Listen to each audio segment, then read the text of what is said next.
Assalomu alaykum aziz mehribon do'stlarim. Hozir ko'rib turibsiz, bizlar Afg'oniston tarafda, biz O'zbekiston tomoniga o'tmoqchimiz. Shu Amudaryodan hozircha ko'rib turgan yeringiz Sho'rtepa tomoni O'zbekiston tomoniga o'tmoqchimiz. Hozircha mana ko'rib turibsiz do'stlar.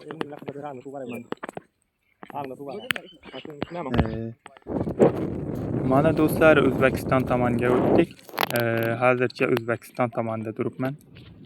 Buralari O'zbekistonga taalluq, ya'ni O'zbekiston tomonida. Shu suvni Amudaryoni o'rtasidan o'ng'ir tarafga Afg'oniston bo'ladi, bu taraf O'zbekiston bo'ladi menimcha. Ko'rib turibsiz, hozircha mana O'zbekiston tomonidaman. Akalar va ukalar. Hozir qarang bu Amudaryoga. Qancha ekan, katta ekan bu. Hozircha yana Afg'oniston o'tamiz. Sog' bo'linglar. Salomat